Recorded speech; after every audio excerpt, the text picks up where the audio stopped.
Folks, Black Star Network is here. Hold no punches! I'm real revolutionary right now. Support this man, Black Media. He makes sure that our stories are told.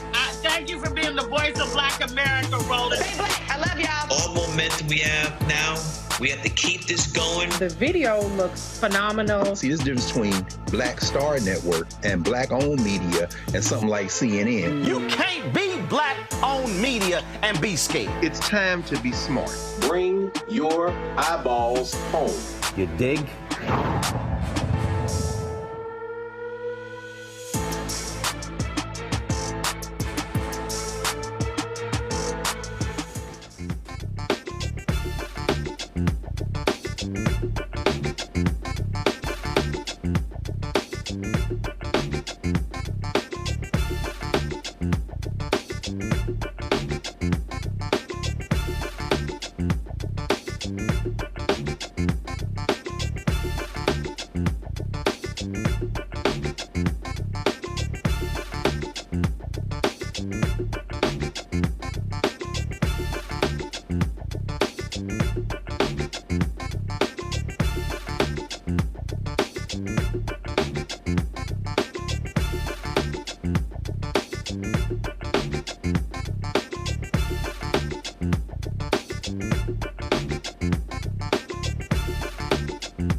Today is Friday, June 28, 2024. Coming up on Roland Martin Unfiltered, streaming live on the Black Star Network. While Democrats are fretting last night's debate between President Joe Biden and Donald Trump, the Supreme Court today made several decisions that could dramatically change the landscape of this country. We will talk about what they had to say about criminalizing folks who are homeless. Also, limiting the power of prosecutors to pursue obstruction charges against the January 6th domestic terrorists.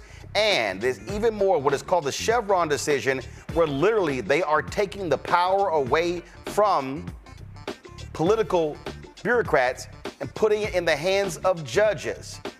Wait till you explain this. We'll talk with Damon Hewitt, who leads the largest committee for civil rights under law. 2 former Texas jailers have been indicted for murdering Anthony Johnson Jr. That took place in Fort Worth, Texas. We'll talk to the Johnson family attorney about these developments. Again, we'll also talk about the tale of two Joe Bidens last night. He was awful in the debate against Donald Trump in Atlanta, but he was 180 degrees different today at his rally in North Carolina. Plus, we'll find out about Biden's economic plan for the rest of 2024 from Hillary Holley, Executive Director of Care in Action, who was in a meeting on Capitol Hill today discussing the very issue. Also, Vice President Kamala Harris steps up big time to defend the president as she stumps around the country. It is time to bring the funk. I'm Roland Martin Unfiltered on the Black Star Network. Let's go. He's got it. Whatever the biz, he's on it. Whatever it is, he's got the scoop, the fact, the find. And when it breaks, he's right on time and it's rolling. Best believe he's knowing. Putting it down from sports to news to politics. With entertainment just for kicks, he's rolling. It's on go, roll, roll, y'all. It's Roland Martin, yeah. Rolling with Roland now. He's funk, he's fresh, he's real, the best, you know he's Roland Martin now.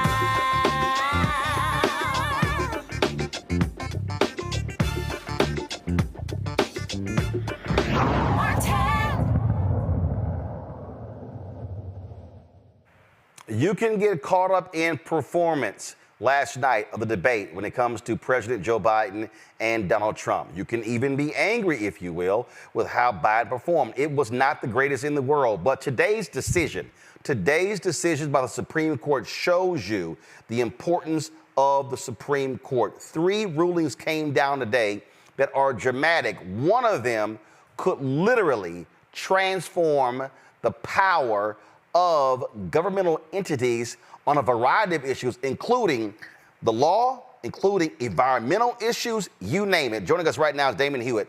He, of course, is the President Executive Director of the Lawyers Committee for Civil Rights under Law.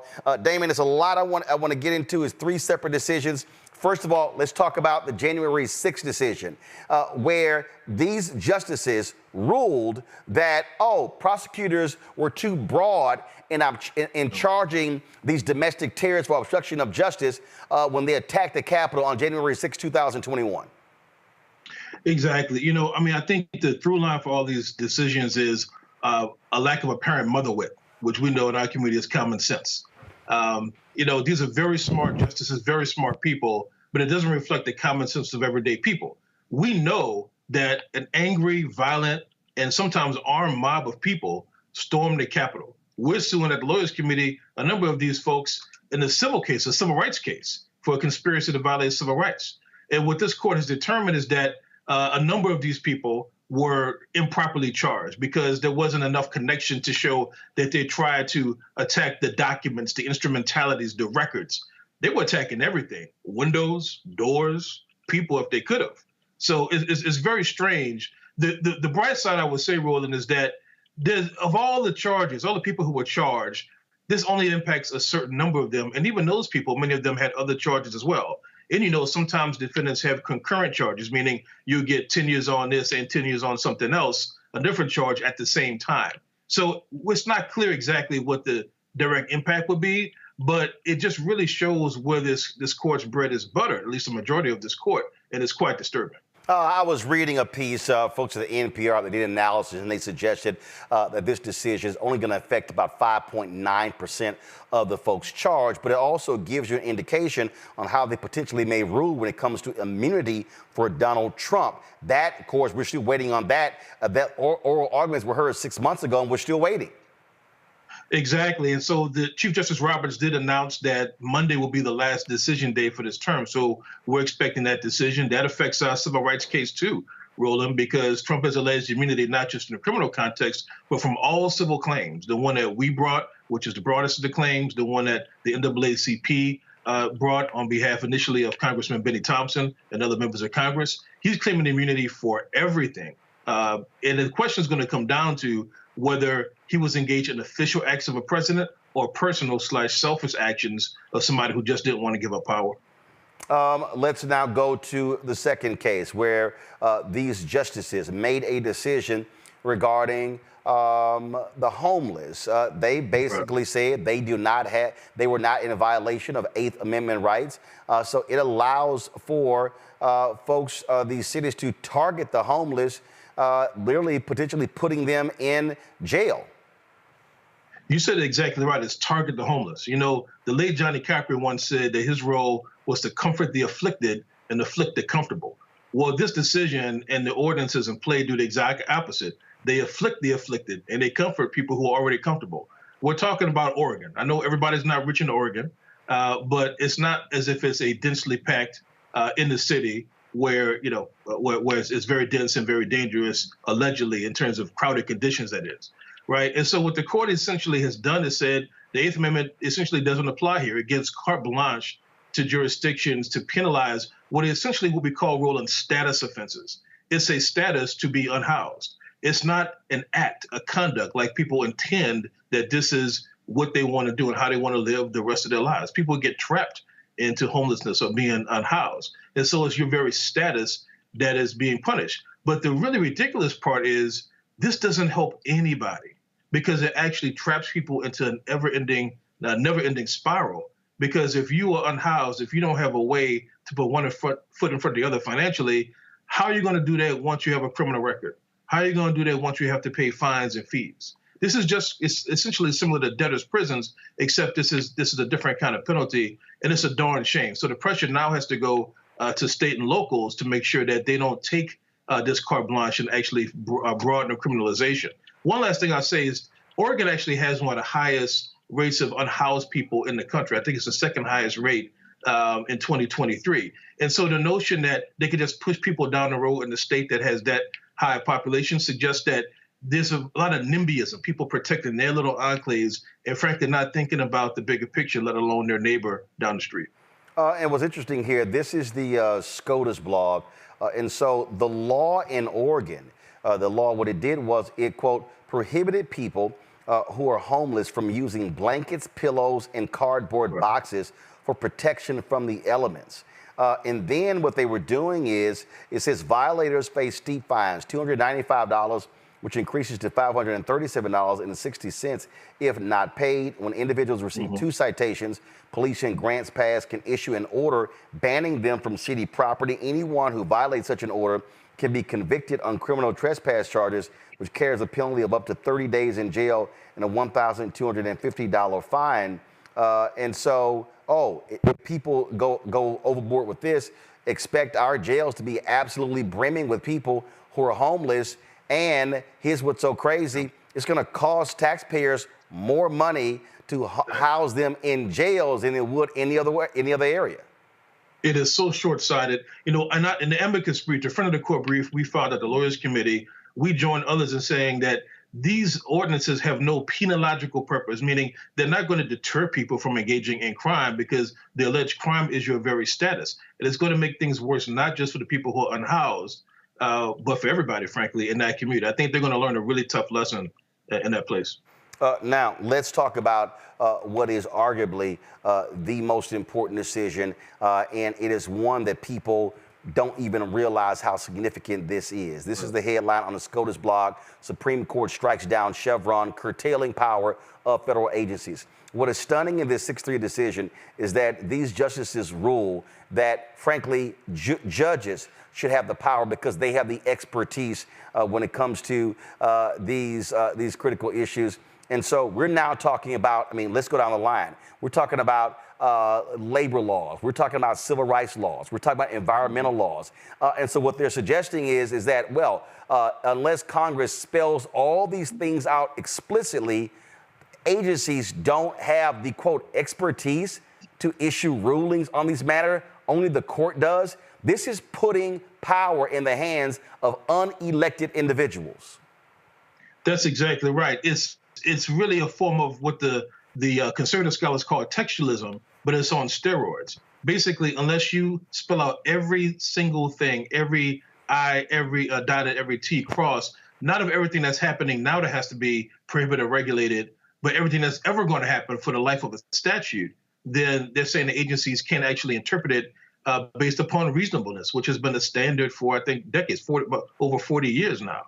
Around the office, we've been calling this the slap your mama case, because that's essentially what Justice Gorsuch has done here by voting in favor with this majority, because it was his mother who actually was at the EPA on the other side of this issue that brought us the initial doctrine in the first place when she was at the Environmental Protection Agency. So, this is a kind of a figurative slap your mama, as far as not in a good way, as in your food tastes good or the hot sauce is hot, but in a way of, hey, how could you actually turn your back on, again, a very common sense provision?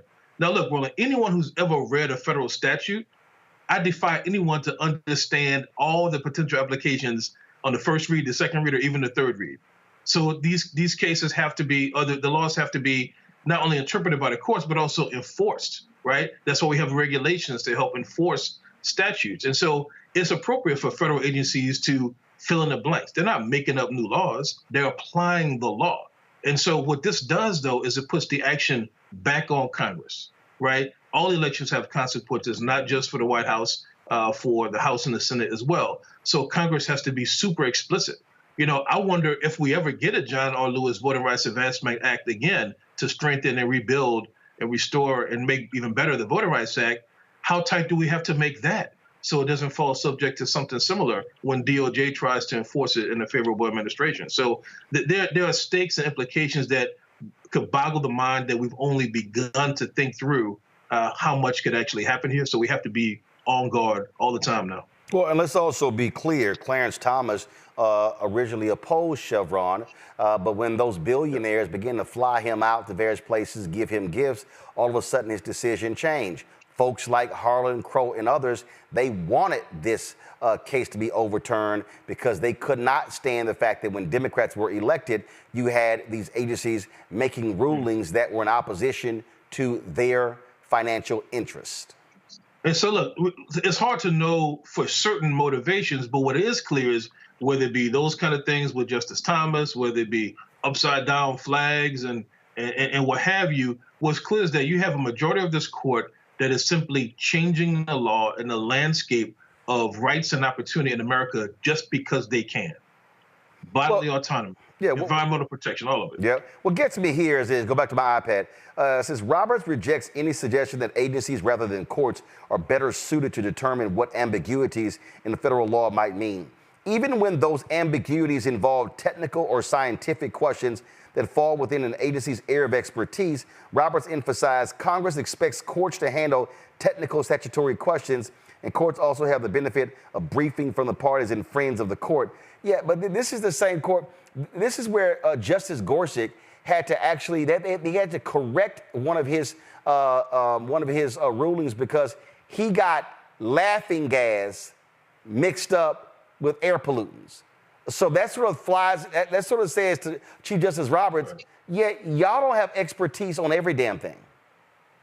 Well, without question, right? And that's why, having not just more eyes on the issue, but trained eyes, experts, it's not just political appointees in these agencies. These are civil servants who have dedicated their lives and their careers to building a body of expertise. They've been tracking the developments in law. They've been tracking the pollutants, for example, from the EPA perspective. And so the only folks who benefit from this are industry and the people in industry and the companies in industry who actually finance their political campaigns or other side hustles and aspirations. Again, 6-3 decision here. And this is what people need to understand. The right wing has a 6-3 lock on this Supreme Court.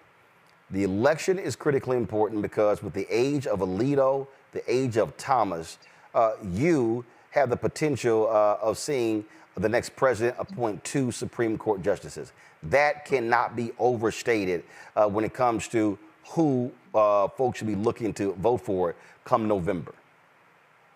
Without question. Look, we're a nonpartisan organization, but we're also not blind to what's happening here at the Lawyers Committee. This is why we, help co-convene the Election Protection Coalition. Everybody, or your entire audience, we should say it, as much as we can. 866-OUR-VOTE is the hotline, the voter protection hotline. We received 250,000 calls from voters in the 2020 election cycle. Who knows how many we'll receive this time?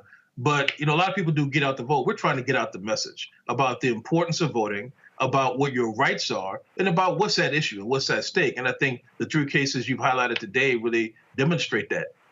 People think it can't get worse. It can always get worse. That's why folks have to stand up, cast that ballot, make your voices heard. Absolutely. Damon Hewitt, we appreciate it, my brother. Thanks a lot. Thank you, man. Appreciate you, Fred. All right. I appreciate it, bro. Going to go to a break. We come back. We'll talk to our panel about this. Again, we cannot overestimate, folks, how critically important what took place today coming out of the Supreme Court. Don't think for a second that judges do not matter. You're watching Roland Martin Unfiltered on the Black Star Network. Hello, my brothers and sisters. This is Bishop William J. Barber II, co-chair of the Poor People's Campaign, a national call for moral revival, and president of Repairs of the Breach. And I'm calling on you to get everybody you know to join us on Saturday, June 29th at 10 o'clock a.m. in Washington, D.C. on Pennsylvania and 3rd for the mass Poor People's Low-Wage Workers Assembly and Moral March on Washington and to the polls, and the post effort to reach 15 million poor and low-wage infrequent voters who, if they vote, can change the outcome of our politics in this country. Our goal is to center the desires and the political policy agenda of poor and low-wage persons, along with moral religious leaders and advocates. Too often, poor and low-wage people are not talked about, even though in this country today there are 135 million poor and low-wage persons. There's not a state in this country now where poor and low-wage persons do not make up at least 30% of the electorate. It is time that the issues of poor and low-wage people be at the center of our politics. Living wages, health care, things that matter in the everyday lives. We will no longer allow poverty to be the fourth leading cause of death in this country. We must let our voices be heard. Join us. Go to our website, www.poorpeoplescampaign.org. RSVP. Get others to come. Get a bus. Get a van. Get on the train. Come and let our voices be heard and our votes be felt. Lift from the bottom so that everybody rises.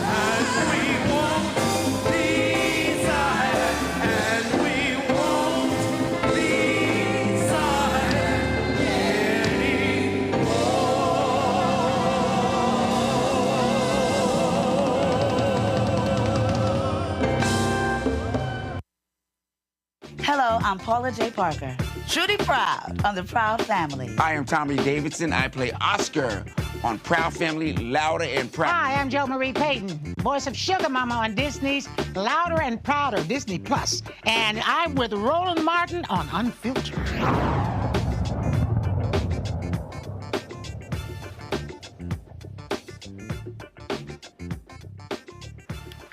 All right, folks, now let's introduce our panel. Matt Manning, civil rights attorney, joining us out of Corpus Christi, Texas. Michael Imhotep, host of the African History Network show out of Detroit. Derek Jackson, Georgia State Representative out of Atlanta. Glad to have three of you here. Matt, I want to start with you. We talk all the time on this show, courts, courts, courts, courts, courts, why the courts absolutely matter. And what we are seeing is a right-wing court impose their agenda, their ideology on this country. And for folks who, played games in 2016, said, I'm not feeling Hillary Clinton, guess what? That's how Donald Trump got to appoint 3 Supreme Court justices. Mitch McConnell blocked President Obama from appointing 100 federal judges. So that's why Donald Trump, when he came in, was able to appoint those 100. He ended up in 4 years appointing 237 federal judges. So people need to understand that what we're seeing from this court, they are taking power away from the executive branch and pulling it for themselves in the judicial. I'm really glad you mentioned that last part, Roland, because I think that's one of the most astute parts of your observation, and one of the most necessary parts of this is we can't really look at this in a vacuum. This is not just the courts making legal decisions. This is the court, as I think Justice Kagan said, usurping power from other branches. And what's interesting about the Chevron decision in particular, I haven't read it, but from my understanding from the distillations, is it really kind of goes against what judges often say, which is that they want to make their docket smaller. A lot of times judges don't want to wade into the waters unless they have to, so to speak. So here I think this shows the ideological focus on conservatism being played out through the courts via legal rulings that are really proxy for policy. And it's interesting because that Chevron decision, it looks like it has the possibility to really put a glut of cases into the courts that would otherwise be resolved on the regulatory level. So I think that this is exactly right. I mean, this is a concerted effort to put these judges in. And obviously it's worked, and it's worked to the detriment of the American people. And it feels really tough as a lawyer, especially a lawyer dealing with these constitutional issues and stuff all the time, because it feels very much like we just have no recourse. You know, if people don't go vote and the president is able to put these judges into office, then it doesn't matter how novel my argument is or how interesting it is. If the judge is predisposed to do something that's ideologically in lockstep with whomever appointed him or her, you know, I'm at a disadvantage on behalf of my client. And that's what I feel like this is just another part of, another thing in that, you know, this list of things we're seeing the Supreme Court do that really just kind of defies logic. And especially here, it's a judicial economy issue. I think there are going to be way more cases filed than would otherwise be filed because the regulatory agencies no longer have this power. And then the other thing, really quickly, on the homelessness decision, I am interested in seeing if there was some part of the way they brought that being wrong. The Eighth Amendment, cruel and unusual punishment, normally applies to prison context. So I'm interested in how that factored in, if at all. But the larger point is we cannot, you know, criminalize poverty and homelessness and unhoused people in this country. And that's frankly what our carceral system has done for a long time. And I think this just adds greater emphasis to that. Look, what we're seeing here, Derek, is again, we're seeing all these folks freaking out. Oh my God, how Biden performed, things along those lines. Well, let's not overlook the fact that Biden Harris has appointed 200 federal judges in the last 3.5 years, 58 of them African American. And so when the Supreme Court makes this ruling, that means that those federal judges are the ones who are going to be getting those cases. If you have Biden elected again, you have the potential of him and Harris appointing another 200 federal judges to the bench. That's going to be crucial, having those judges in their perspective on the bench as opposed to far right-wing federal judges. You know, Roland, being at ground zero, that's what I call Georgia now, ground zero. As we were with Biden on yesterday, even after the debate, he came out there to this huge grand room and gave us an overview. Here, after 90 minutes of performance, this man was still filled with energy and excitement, and nearly 1,000 people are in there. And so today, though, you would think that he lost miserably. And I share your thoughts when you start talking about judges. We don't often talk about the judicial branch. As a legislator, we don't talk about the judicial branch, but because we kept our eyes off the ball. And now you have a Supreme Court who are overturning precedents of laws and procedures. I mean, so it's not just the recent rulings, Roland. I mean, we're talking about Roe v. Wade should have been brought up last night. We should have talked about affirmative action. We should have talked about, there was another one that I forget, bump stocks. Well, again, so what you had, it was all over the place. But what I need people to understand that elections are also about federal judges. And when people are sitting at home and they're sitting here going, well, I don't know if I'm going to vote, do understand class action lawsuits. I can go down the line, all of the type of things that federal judges rule on. And so people need to understand, if you're going to vote or if you're not going to vote, that has an impact on who picks judges, who confirms judges. And so the Supreme Court and the federal bench is on the ballot in November. You're exactly right. And I'm glad you brought me to the point where I was going, because I was going to use the federal court judge down in Florida that has no experience. And and even on your show, we talk about what she's doing, which is a travesty to the judicial system. And so now you have a Supreme Court saying that they're now going to become the subject matter experts. Come on, Roland. And so we have to make sure that on November 5th of this year, that we have to say that Federal court judges are on the ballot as well. And our democracy doesn't depend on one person, Roland. Our democracy depends on us all. Indeed, indeed. Look, this is real, Michael. And when I say, again, federal judges are on the ballot, the right has always understood that. You've often had folk, Democrats, progressives, who not really focus on that.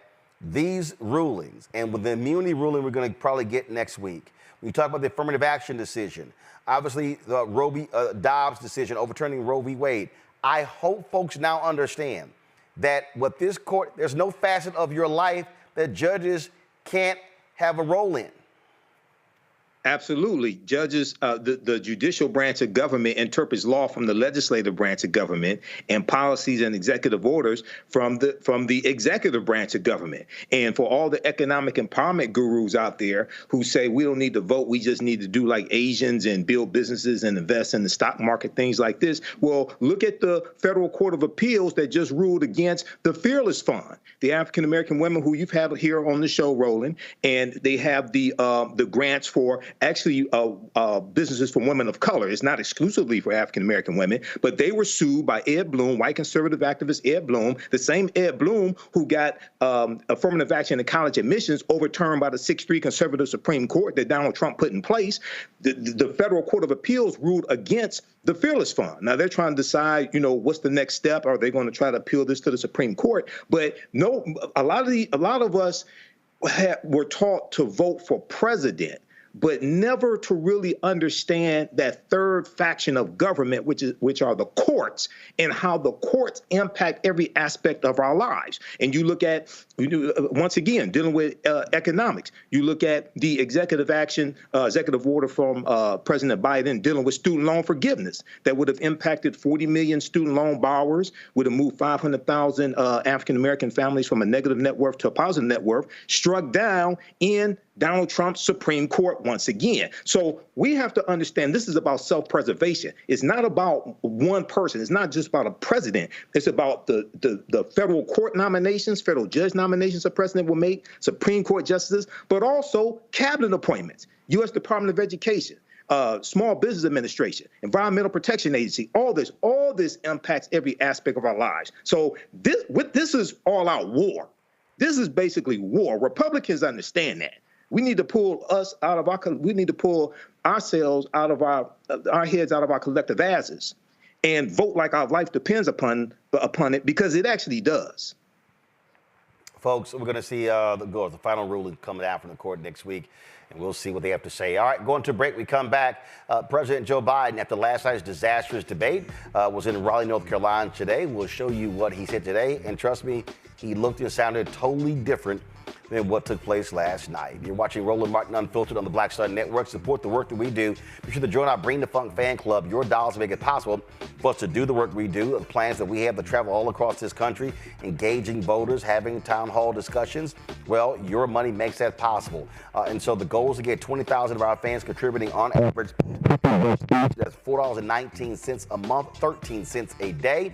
Send your check and money over to P.O. Box 571-6, Washington, D.C., 200-370-0196. Cash App, $RM Unfiltered, PayPal, RM Unfiltered, Zelle, RolandSMartin.com, RolandMartinUnfiltered.com.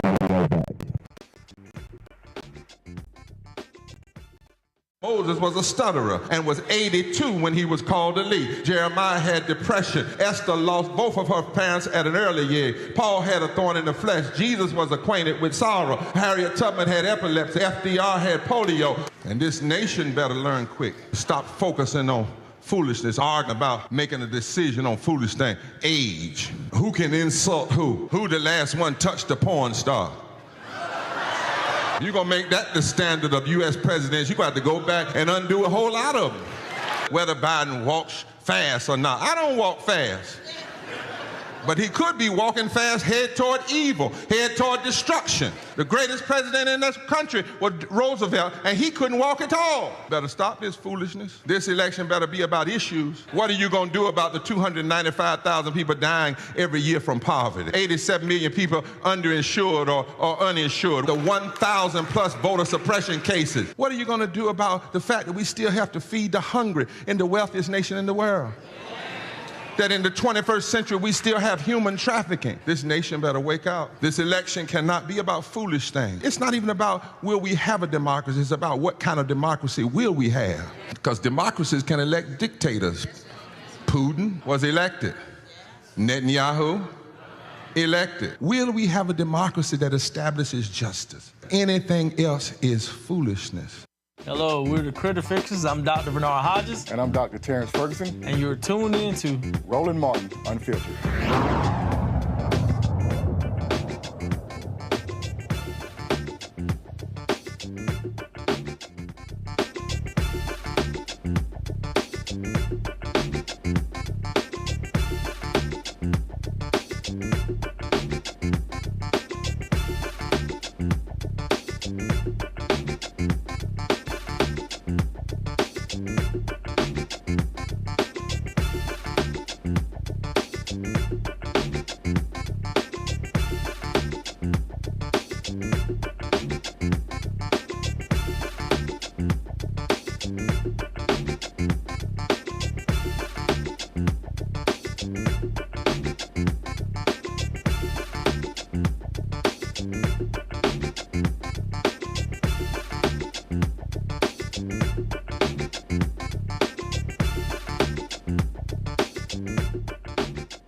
Last night's debate was not a great one for President Joe Biden. Even he admits that.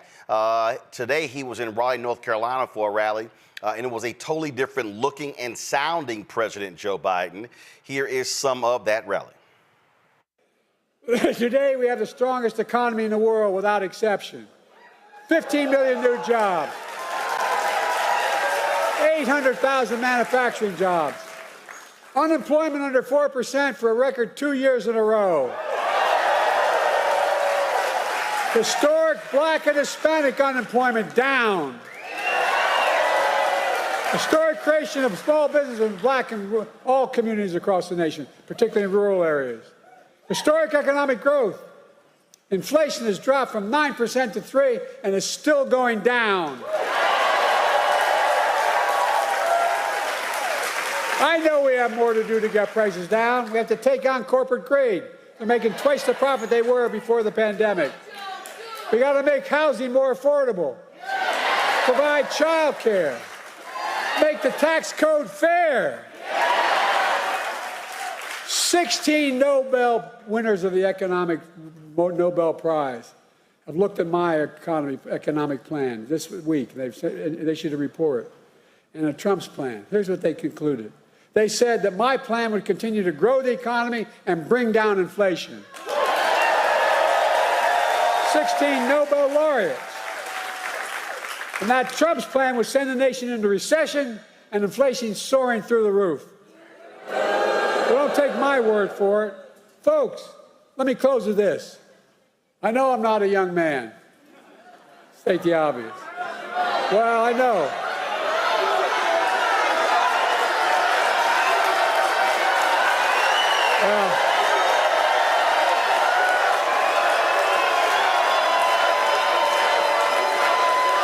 Well, I don't. Folks, I don't walk as easy as I used to. I don't speak as smoothly as I used to. I don't debate as well as I used to. But I know what I do know. I know how to tell the truth.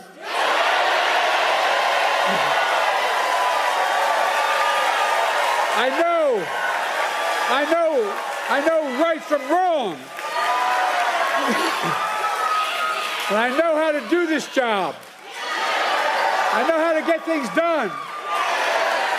And I know, like millions of Americans know, when you get knocked down, you get back up.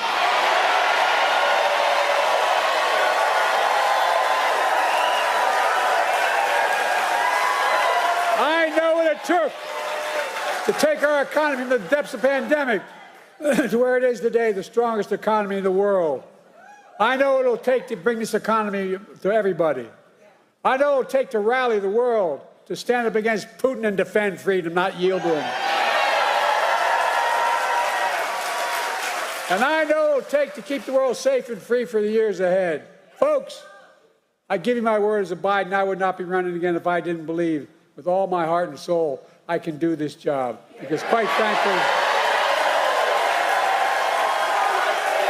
the stakes are too high.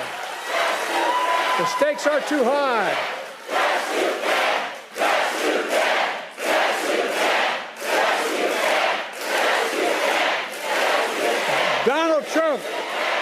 Donald Trump is a genuine threat to this nation.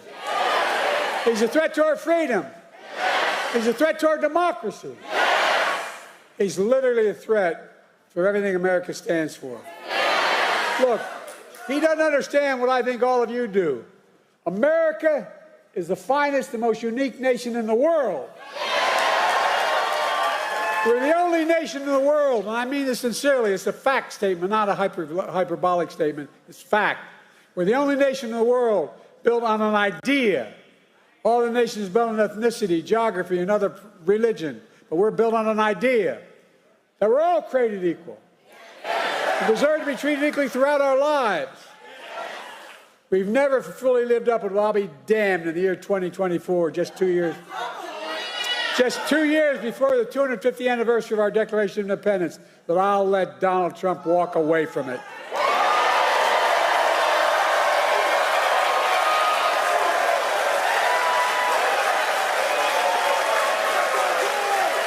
I give you my word. I give you my word as a Biden. We're still a nation. I believe we're still a nation that believes in honesty and decency and treating people with respect. I still believe we're a nation that gives everyone a fair shot and leaves nobody behind. We're still a nation that gives hate no safe harbor. And we're still the beacon to the world. We can never give up what makes America, America. Donald Trump is motivated by revenge and retribution. Well, revenge and retribution never built a damn thing. You and I, we Americans, are a nation of hope, optimism, and possibilities.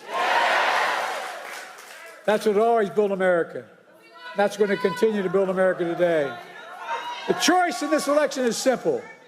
Donald Trump will destroy our democracy. I will defend it.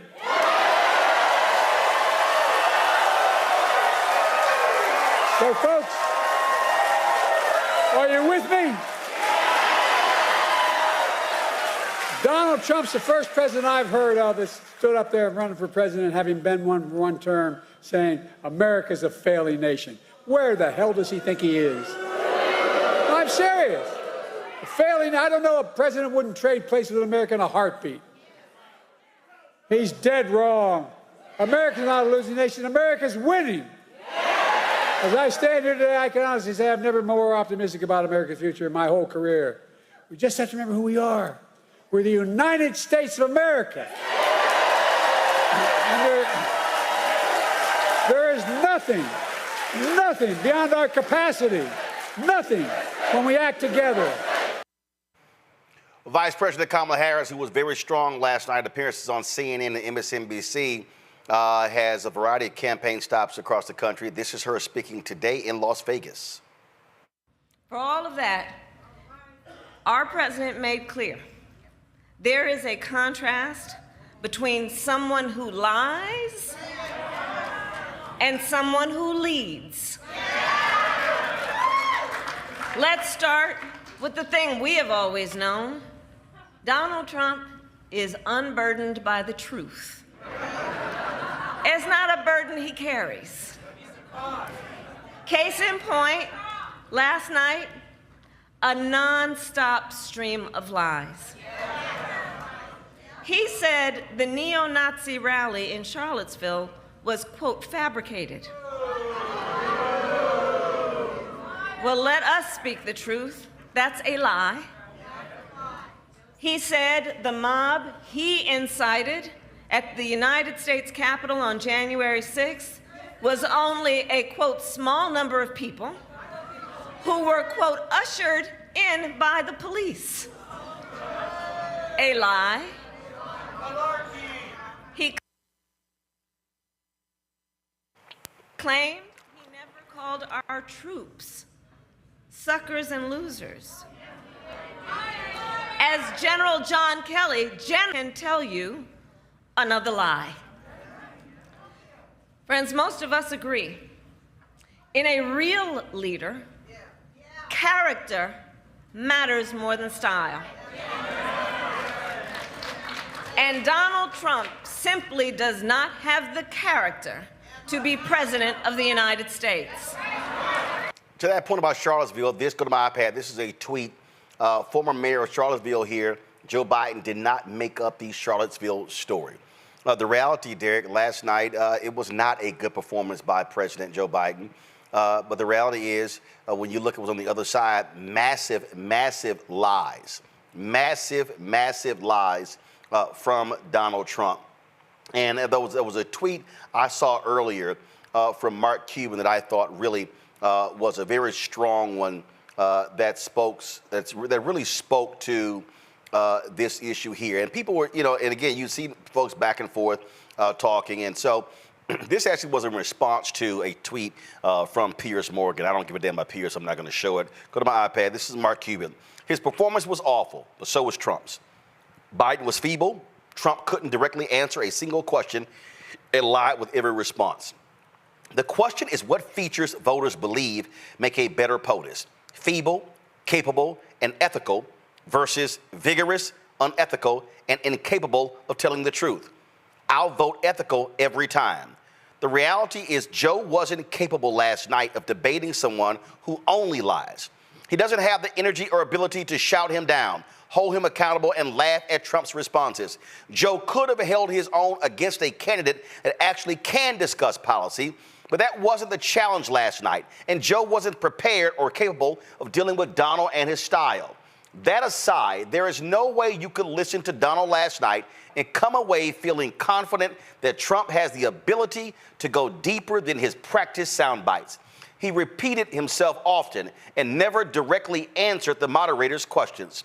There was nothing that would give anyone confidence he could hold his own in any complicated situation, or that he could intellectually go toe-to-toe with any world leader or adversary. In fact, his non-answers about J6 and election acceptance should scare every American about his interest in upholding his oath to the Constitution. That doesn't make Biden's performance any less awful, but he answered the questions he was asked, even if the presentation was underwhelming. And we have the last 3+ years and of his being POTUS without his getting laughed or smirked at, no tell-alls or leaks discussing his incompetence, no former advisors or cabinet members saying they won't vote for him.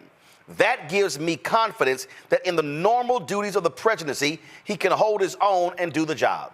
Unfortunately, this election is not about policies. It's about sound bites, social media, and who delivers them better and the algorithms that deliver them to voters. Trump is far better than Biden at sound bites and marketing. That's reality. For that reason, I'm also open to the discussion to replace Biden and/or Harris. It's not like Trump's approval ratings are high. They aren't. It could be an open door to find someone that immediately outperforms Trump. Beyond the loyalty of his hardcore 30% or so, I think a large number of people who currently support him would walk away to a better alternative. But if that doesn't happen, I'm still voting for Biden, the ethical candidate who unquestionably stands by his oath and puts country over self-interest. Derek? Roland, what you just articulated, my good brother, was succinct and to the point. But let's face it, we have a binary choice come this November 5th. We either want someone that preserves and protects democracy, or we want someone that's want to be a dictator. We either want someone that has a future vision that will include us all, or we want someone that's going to take Project 2025 as his Bible. When we put age aside, as I told the reporters today, because you can only imagine here in Georgia the number of reporters, I said to them, well, Warren Buffett is 93. Nobody says Warren Buffett too old. The Pope is 87, right? So when we put the age aside, Roland, and start looking at the characteristics and doing what you just, articulated and line these two individuals up, Biden will come out on top every time. 4 years ago, Roland, I'll end with this. Trump lost. Who beat him? Biden. Why? Because 4 years ago, we were dealing with COVID. Over 1 million Americans died, Roland. 4 years ago, we had an individual that was in front of the White House at a podium that told individuals to go down 1600 Pennsylvania Avenue and convince folks on January 6th to overturn the government. We also, within the last 4 years, Roland, is this. This individual, he's a convicted felon. As a retired military officer, you cannot even get a top secret clearance if you are a felon. And so this binary choice is not the lesser of two evils or which old man that we want to lead us. It is very clear that President Biden today, he took ownership. He said, listen, I'm old. I can't do what I did 30, 40 years ago. But the former president, Barack Obama said, when I was 51, you all wanted to write me off too when I debated against Mitt Romney. And so we got to keep this thing with a clear conscience. And when you think about a person that stood on that stage last night, Roland, that said he took a cognitive test and he got an A+, well, Roland, I took a cognitive test. It's called an IQ, and they don't give you a grade letter. They give you a number, a numeric value.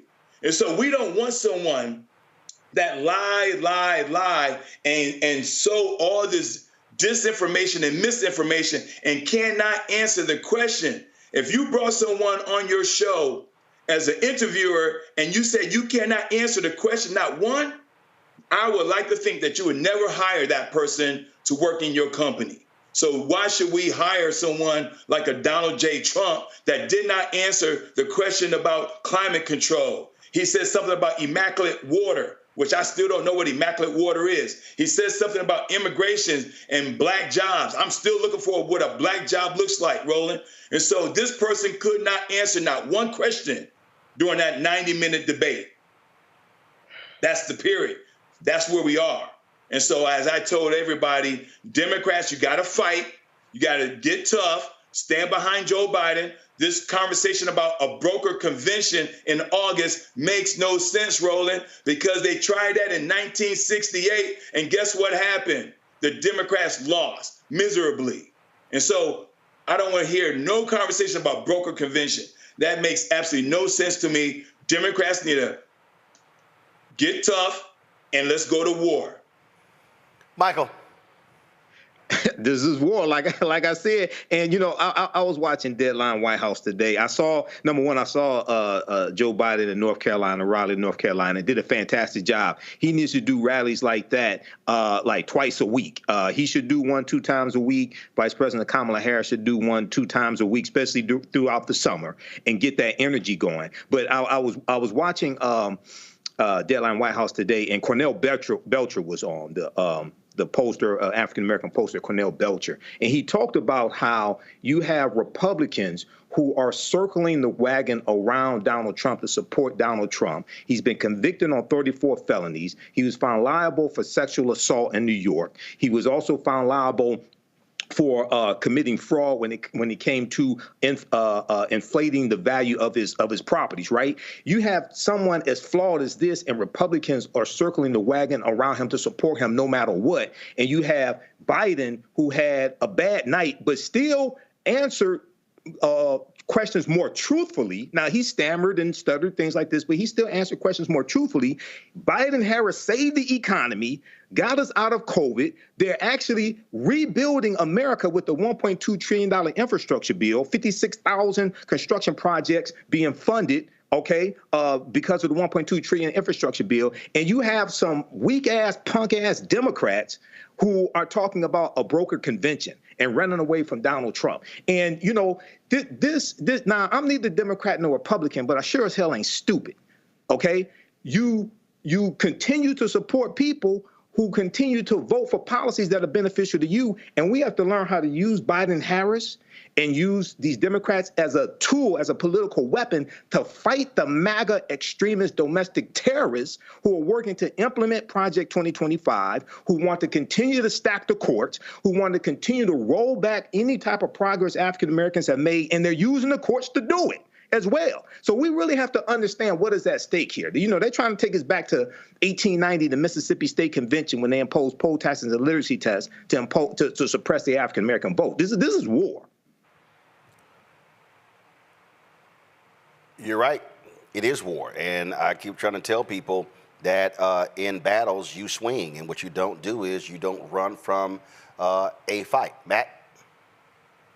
Well, I think these brothers have covered most of the substantive issues very well. But all I'll add is a couple of things. I mean, first, the reality is we're talking like people at large care about the policy, but they don't. It's the pageantry. And the reality is, if people in the Biden camp knew that he was prone to the pauses and some of the things mechanically, physically last night that made him look old and out of ability, I guess out of shape to handle the rigors of the presidency, then they should have been sounding the alarm a lot earlier. I think Democrats now look extremely weak, and they look like, rats trying to flee off a sinking ship, talking about a brokered convention and other things getting away from Mr. Biden. And I agree with Michael and Derek insofar as I agree with the policy points in the platform. And, I personally would be voting Biden-Harris. However, I think this does call into question, why are these conversations being had at this 11th hour? I mean, we talked about this on the show months ago. You asked me a question and I mentioned to you he looked old. And we had a whole dialogue about how that's not what we should be talking about. But the reality is, for some people, that's going to move the needle. And I'm wondering why Democrats did not have a more serious conversation about this before this point. Notwithstanding that, yes, it's war, and it's war on the platforms and war on the policy. But at the end of the day, it is a popularity contest largely. And I think it is a huge misstep strategically for the Democrats to wait until the 11th hour to try to triage this. Right. I mean, that's the reality of it. I think Mr. Biden is where he needs to be in terms of his platform and policy, but the presentation is a problem. And the issue is with Donald Trump, as Mark Cuban said, it's all about marketing. It's all about marketing and it's all about presentation. And I don't know how the Democrats did not consider that this very thing could happen, that they are now, trying to triage. I mean, on the shows I watched last night, they were talking to people real time, and the Democratic pundits were, mortified as to his performance. And I don't understand how there were not greater indicia of this potential thing happening in the lead up to this performance. It just seems to me like there's some strategic missteps, and I don't know how you triage it at this point. Well, here's one of the things that actually also happened. There were different focus groups on different networks, and the reality is there were a number of the people who were watching the debate who were undecided voters, and they started trending towards Joe Biden. I think, and the other deal is, look, CNN dropped the numbers as some 51 million watched. This was the lowest watched debate since 2004. The other thing is this here, Derek, it's June 27th. The reality is you have 4 months to continue campaigning. I also say this here, and my panel disagreed with me last night. I'm in this group chat. Folks disagree with me. I dare say, if there's a debate September 10th, you do it. You don't run from it. Listen, if he was cold, if he had a cold last night, if his throat was messed up, guess what? You simply pare down all the damn talking points. I thought he had too much data. Okay, so what happens is too much data in the head. Bring that down and hit critical points. But also, you want him as healthy as possible. The Joe Biden that was in the rally in North Carolina was 180 degrees different than what we saw last night. And so, I dare say, you don't run from another debate. Put this one in the can. What you do is you say, hey, Joe, you gotta. It's sort of like when Teddy Atlas sat on the stool to Michael Moore. It was like, yo, do you want to win this? I mean, that's really what you have to do. And so if you're going to be in this thing, run. If you're not going to run, if you're not going to do interviews, if you're not going to do rallies, if you're not going to campaign, well, damn it, drop out. But if you're going to run, damn it, run. I told a local reporter here today, they asked, what would I do differently? I said, y'all need to have Roland Martin as one of the moderators. Because, see, Roland Martin ain't going to let Donald Trump continue to filibuster and not answer his question. See, nothing against the moderators last night, Roland. So everybody was expecting for President Biden to fact check his opponent. And that's not the way, having been in many debates, that's not my job to fact check my opponent. Now, every now and then I may say, hey, my opponent is lying, but not everyone should be fact checked by the candidate. The moderator should say, no, sir, no, ma'am, you're wrong. You did not reduce the cost of insulin during your administration because you were not in office in 2023. It's that clear, Roland. And so there's a part where media needs to take some responsibility too, because they're allowing for Trump just to have a full range of lying to the American public, and then using their platform to push these lies. Here's the deal, though. You can't bank on them doing that, and so you're the candidate. You're going to have to push back on the lies. You can't bank. CNN abdicated the responsibility last night. They allowed the lies to go unchecked, and so that's what you have to deal with. That is a reality. I know, Roland, but there's a part in journalism. No, I understand that, but they're not going to do it. The next debate is supposed to be on Fox News. They damn sure not going to do it. And so when you know somebody's not going to do it, well, damn it, you got to do it. And see, there were a number of times that he said he called Trump's out on his lies, but you got to be more emphatic with it. And so there's some Right. changes to me. Listen, I don't need to moderate, but I tell you what, I damn sure can have his ass ready in debate prep. I can tell you that. Michael, this was a memo. Brian Stetler posted this. This is a memo from Reid Hoffman. Of course, he is founder of Netflix. So he dropped this memo here. He said, first, Joe is our nominee. Any decision to step aside is up to him and his family, period. If anything, a public effort might compel the Bidens to try to prove the doubters wrong. Joe is a resolute fighter after all. Second, last night's debate revealed nothing new. Not about Biden, not about this racist dynamics and stakes. I tuned into Biden's rally in North Carolina this afternoon. He was energized and brutally effective in taking down Trump's vitriol and lies. See for yourself. I wish we'd had that Biden last night, but that's the nature of Joe Biden. When he does poorly, he tends to bounce back and then win. Third, we should note how MAGA responded when Trump was convicted of 34 felonies by unanimous jury of American citizens. They ruthlessly and immediately close ranks because they understand that at this stage of the race, they must spend every minute and dime either boosting their old man or tearing down others. If we're musing on Biden's flaws, we're not organized around Trump's flaws. That's bad for us and good for them. Fourth, and most importantly, being a good president has little to do with being a good debater. Whether an American president succeeds ultimately depends on if A, they have the right values, instincts, patriotism, and courage, and B, they have a fantastic team of leaders around them. Biden demonstrably meets both conditions. Trump is demonstrably a narcissistic criminal whose close allies either desert him or go to jail, which is why his presidency was a festival of corruption and chaos that left the economy in ruins when Biden took office. Fifth and finally, all of the above means Joe Biden can very much still win this election. The fundamentals matter vastly more than a single debate. Perhaps the best historical analogy is from 1984, when Ronald Reagan's first debate performance raised concerns about his age. He turned things around in the next debate and won the election in a landslide. This is real simple, Michael. Democrats, shut the hell up, get your asses in line, and focus on winning. Absolutely, and back up and surround and support and block for and defend your candidate. This is what I was just saying. This reminds me during the 2020 presidential campaign, and you had one of the debates. You had 12 people for the Democrats, 12 people on stage, and they were attacking policies from the Obama-Biden administration, acting like they were Republicans. Oh, what the hell are you doing? But the other thing, when we look at Joe Biden's history, Joe Biden really has never been a good debater, but he's good at retail politics, okay? Joe Biden there in Raleigh, North Carolina, that's the Joe Biden retail politics. He needs to do a lot more of that, okay? Do at least two of those a week, especially during the summer. And I would say the next debate is September 10th.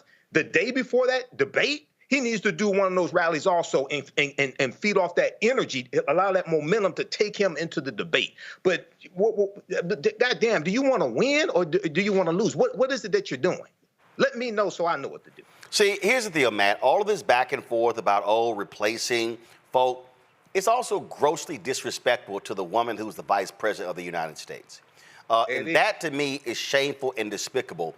Where these people, let's call Gretchen Whitmer or Josh Shapiro or let's call Gavin Newsom. And even when Cuban made that point, there's no guarantee that these folks could all of a sudden hop into a national campaign in less than 6 months and just swoop in, and folks gonna be like, yay, the cavalry has arrived. Actually, that, as Hoppe says, that creates more problems than you have solutions. Because here's the deal. If you say go to a broker convention, their convention is in the 3rd week of August.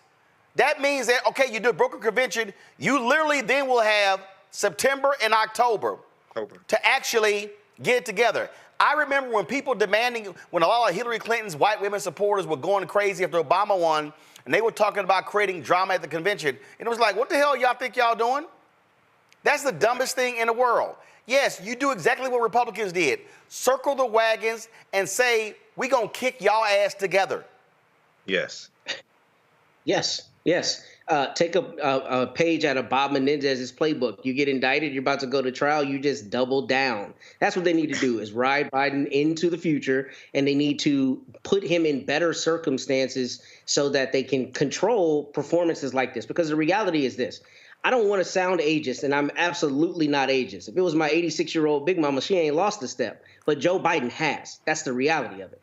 And you have people who are watching the pageantry of this, not the optics of it. So what they need to do is feed on, I think, a lot of the sound bites that Trump is going to put in the debate. For instance, in that long thing you just read from the gentleman from Netflix, what stood out to me? A festival of corruption. Festival of corruption. If they ran an ad with festival of corruption, that's the kind of thing that your average voter is not going to forget. And I think going forward, they need to employ a better strategy in leveraging the marketability, but also using Mr. Biden's superior knowledge as it relates to policy, especially as to Mr. Trump. But to your point about Kamala Harris, we are not surprised that they didn't call a black woman who's eminently qualified and who has been doing the job, of the number 2 at this point throughout, their entire administration, and is uniquely qualified as compared to these governors of other states who may not be able to jump into a national campaign.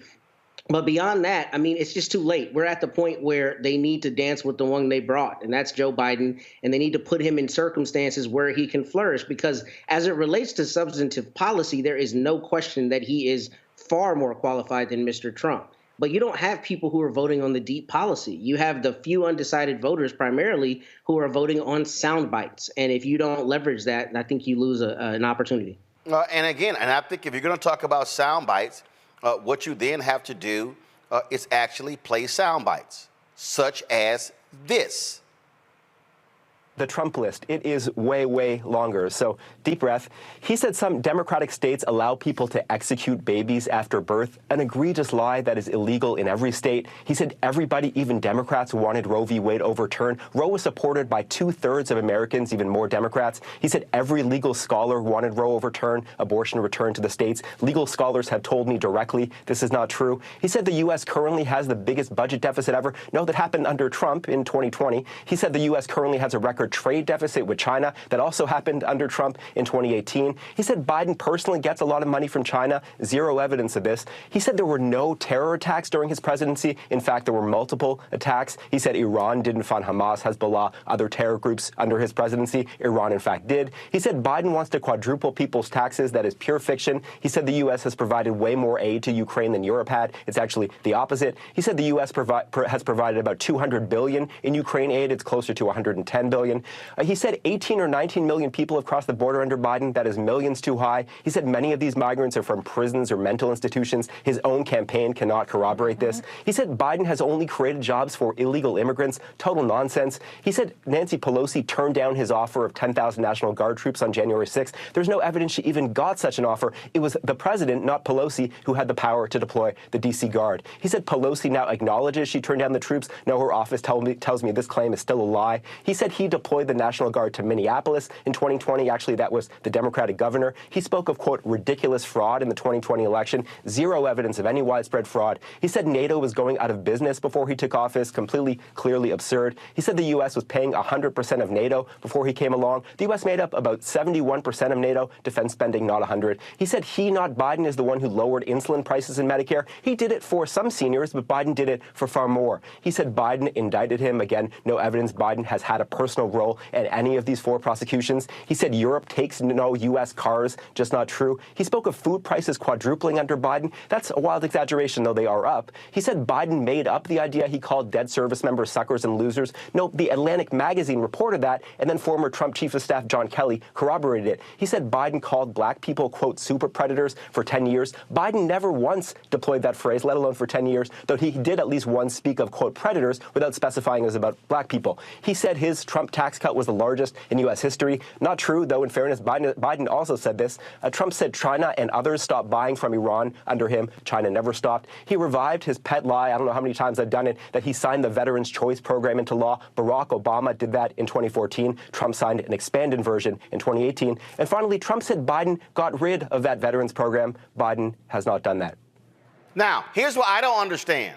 I don't understand, Derek, why in the hell you're CNN and you don't have Daniel Dale sitting right there going, where they go, Daniel. In the last round, there were a lot of statements made by Presidents Biden and Trump. What's the fact check? Fact check in real time. CNN abdicated responsibility. And this is, for me, where you don't just say, hey, voters, we're just going to allow you to hear them talk, and then you decide. No, you stand on truth. And this is the point that I was attempting to make. And I'm glad you circle back to this point, Roland, because we all know a lie can travel around the globe much faster than the truth. It can go viral faster than the truth. And I don't see this video going as viral as it should. And so, and to the point about the broker convention, just to add to your point, Roland, people don't understand what a broker convention is. You got 4,000 delegates. And of that 4,000, that individual needs to get 2,000 of the delegates to vote with them, but they need to have 600 of those delegates to even qualify. And then to your point, Roland, they're going to have 2 months to raise money, and if they can get on the ballot in all the 50 states.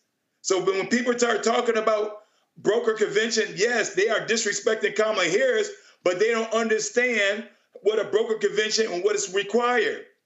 And so, yeah, that fact checking is spot on. I'm glad you highlighted because as I often do, I'm just going to push it.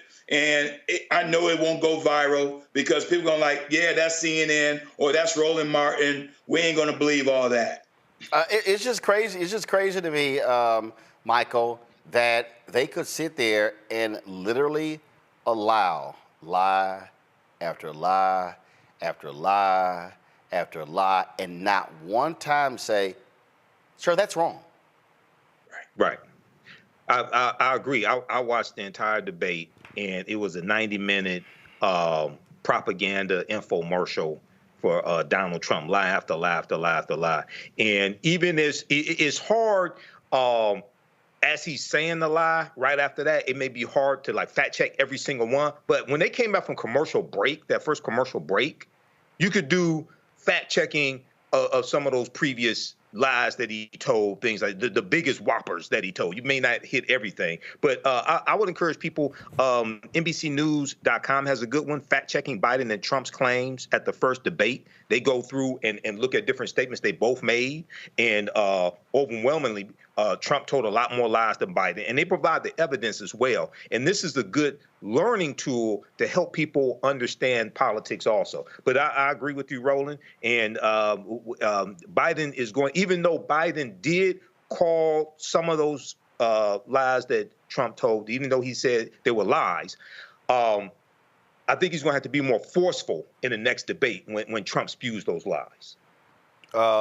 Matt? I don't think they should be allowed to lie with impunity, but I think the focus should be less on just the lies and should be on the comprehensive policy. And I think Derek said this earlier, but if you listen to the debate, I didn't watch the entire thing, the part I got to watch, virtually every question, the answer that came from Joe Biden was full of policy. Even if there was a misstep or maybe a slight mischaracterization, there was policy. With Trump, it was all vibes. And vibes are cool, but they can only take you so far. And I think hopefully the people that are watching are recognizing that that's really what's on display here, even outside of the fact checking. You have someone who is actually able to have discourse in the policy because they understand how things work, as opposed to someone who is trying to just dismantle everything and put in his own, approach to things. And we know that that didn't work during his administration. So I think that's what's really salient here.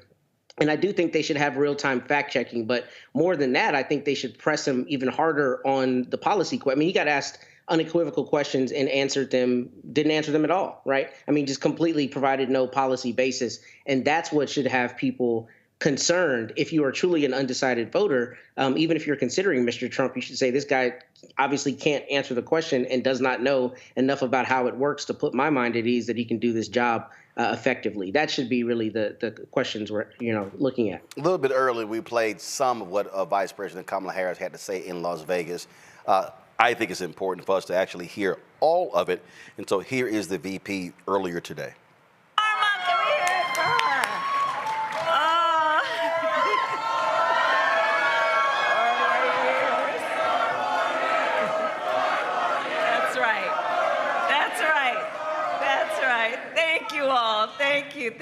Thank you. It is so good to be back in Nevada, and thank you all the leaders who are here. Thank you. And can we please hear it for Dr. Norma and her extraordinary life and leadership, please.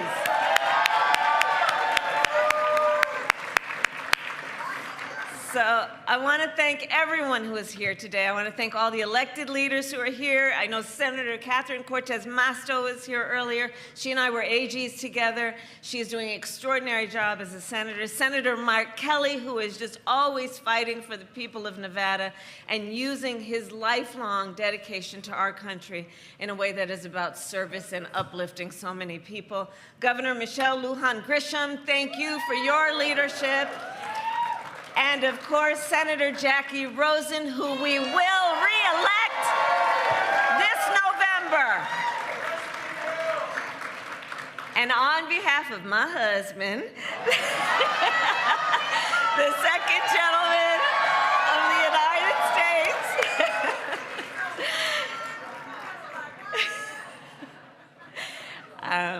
we together thank all the friends and the long-standing supporters who are here, including the leaders of LULAC. It is so good. It is so good to be with all of you. All right, so last night, President Joe Biden and Donald Trump had their first debate. And earlier today, the president said himself it was not his best performance. But there are three things that were true yesterday before the debate that are still true today. Let's level set on this, all right? First, the stakes of this race could not be higher. Second, the contrast in this election could not be more stark. And third, we believe in our President, Joe Biden, and we believe in what he stands for.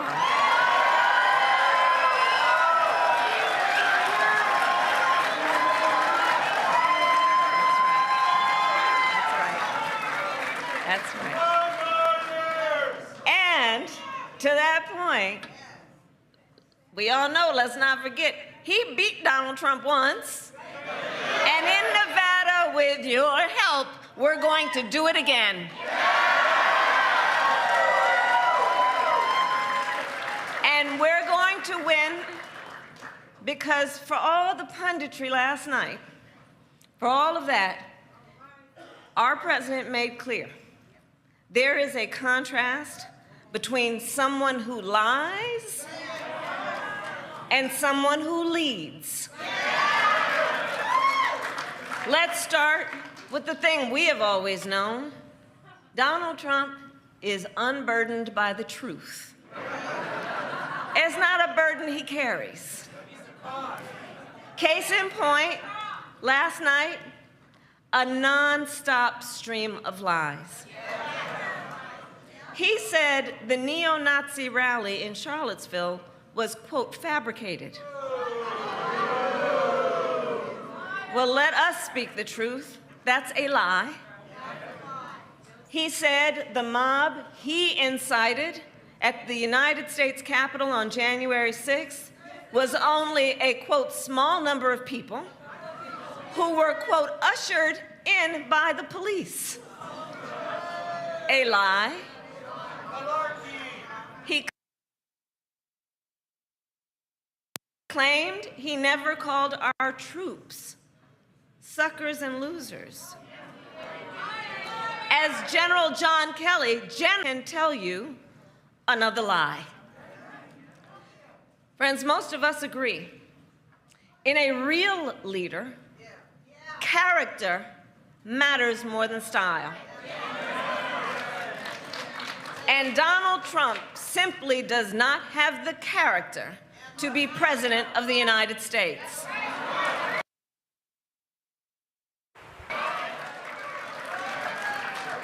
For further context, consider more than 20 of his former top leaders, from his former Secretary of Defense to his National Security Advisor to the chairman of the Joint Chiefs, have spoken out against Trump.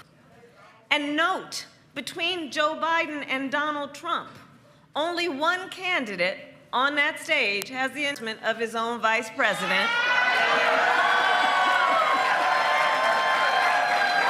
Joe Biden. And former Vice President Pence is evidently not supporting a second term for Trump because he knows Trump is a threat to our democracy, and he only fights for himself, not you.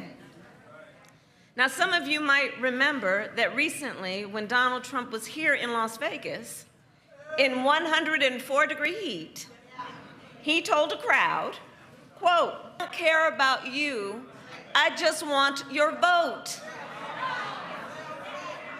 Well, that's about the only thing he said lately that rings true.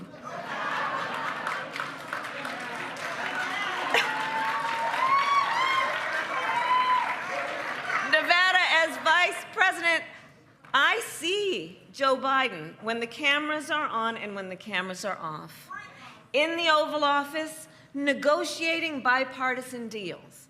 I see him in the Situation Room, keeping our country safe. On the world stage, meeting with foreign leaders who often ask for his advice. Joe Biden is a leader who always fights for the people of our nation. He fights and he wins. And he wins.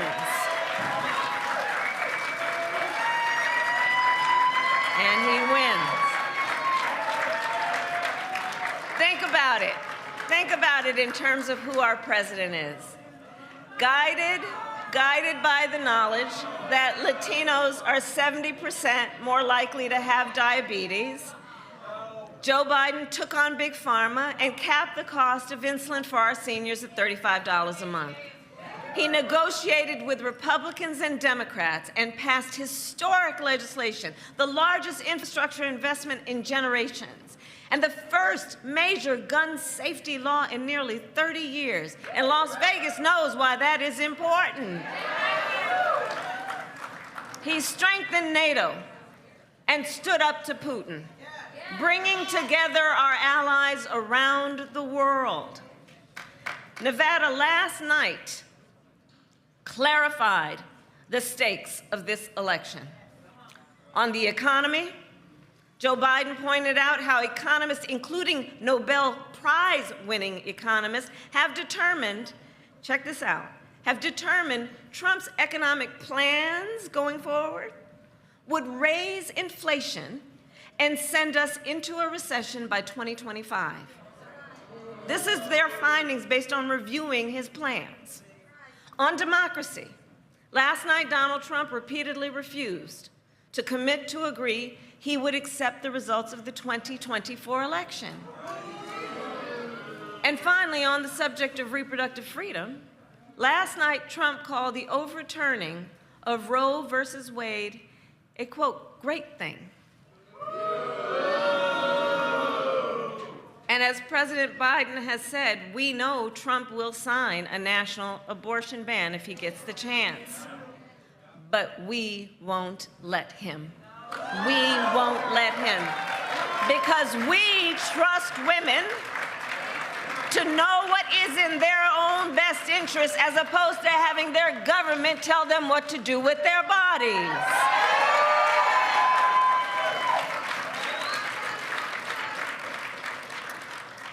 So, listen, we've got 130 days, I'm counting, until Election Day. 130 days. And this race will not be decided by one night in June. This race will be decided by you, by us.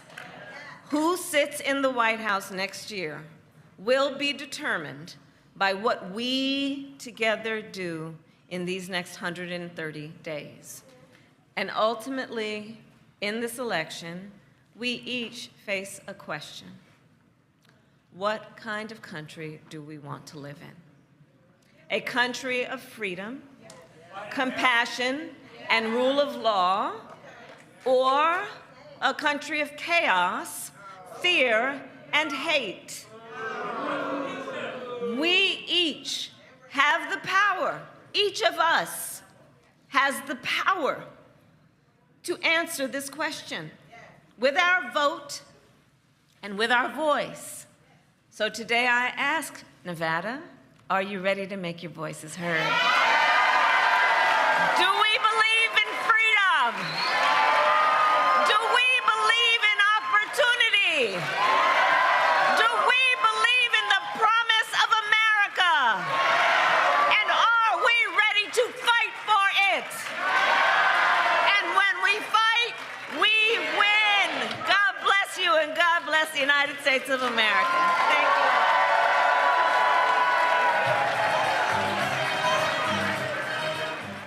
That was Vice President Kamala Harris earlier today in Las Vegas. Real quick, Matt, I'm telling you, you're going to see a lot more of her on the campaign trail. And as for the Biden-Harris campaign, they better buckle up because they're going to need her aggressively doing things like that all across this country. In all the battleground states with all the sound bites, you're exactly right. I mean, they need to let her do what she does best, which is rhetoric. That's what this is about. That's what's driving the undecided voters, or I think will drive them to make the right decision. And I think they need to use her in that capacity as forcefully as possible. Michael. Oh, absolutely. They need to have her out pretty much every day, every other day. That was fantastic. And she fact-checked Trump as well. And you need that energy. And she resonates better with younger voters also than Biden does. So she's his best weapon. Derek? Yeah, I agree with Matt and Michael. The only thing I would add to deploy Kamala in all 11 southern states, all 11 of them, Louisiana, Texas, all of them, not just the battleground states, but in all of them. All right. Folks, appreciate it. Hold tight 1 second. When we come back, we'll talk to the family attorney for a black man who was killed in the Tarrant County Jail. Murder charges came down today. We'll explain. You're watching Roland Martin Unfiltered on the Black Star Network. Be sure to join the Bring the Funk fan club. Send your check and money. Order to P.O. Box 57196, Washington, D.C. 20037-0196. Cash App is $RM Unfiltered. PayPal, R Martin Unfiltered. Venmo is RM Unfiltered. Zelle, Roland at RolandSMartin.com. Roland at RolandMartinUnfiltered.com. Download the Black Star Network app, Apple phone, Android phone, Apple TV, Android TV, Roku, Amazon Fire TV, Xbox One, Samsung Smart TV. We'll be right back. Hello, my brothers and sisters. This is Bishop William J. Barber II, co-chair of the Poor People's Campaign, a national call for moral revival, and president of Repairs of the Breach. And I'm calling on you to get everybody you know to join us on Saturday, June 29th at 10 o'clock a.m. in Washington, D.C. on Pennsylvania and 3rd for the mass Poor People's Low-Wage Workers Assembly and Moral March on Washington and to the polls, and the post effort to reach 15 million poor and low-wage infrequent voters who, if they vote, can change the outcome of our politics in this country. Our goal is to center the desires and the political policy agenda of poor and low-wage persons, along with moral religious leaders and advocates. Too often, poor and low-wage people are not talked about, even though in this country today there are 135 million poor and low-wage persons. There's not a state in this country now where poor and low-wage persons do not make up at least 30% of the electorate. It is time that the issues of poor and low-wage people be at the center of our politics. Living wages, health care, things that matter in the everyday lives. We will no longer allow poverty to be the fourth leading cause of death in this country. We must let our voices be heard. Join us. Go to our website, www.poorpeoplescampaign.org. RSVP. Get others to come. Get a bus, get a van, get on the train. Come and let our voices be heard and our votes be felt. Lift from the bottom so that everybody rises.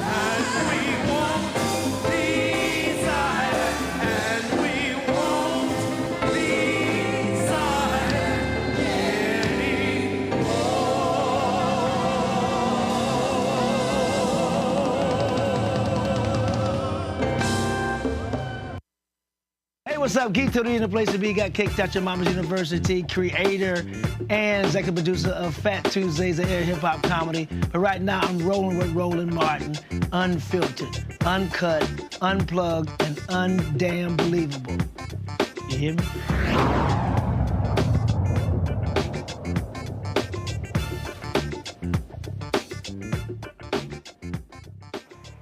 Two former Tarrant County, Texas jailers have been indicted for the death of jail inmate Anthony Johnson Jr.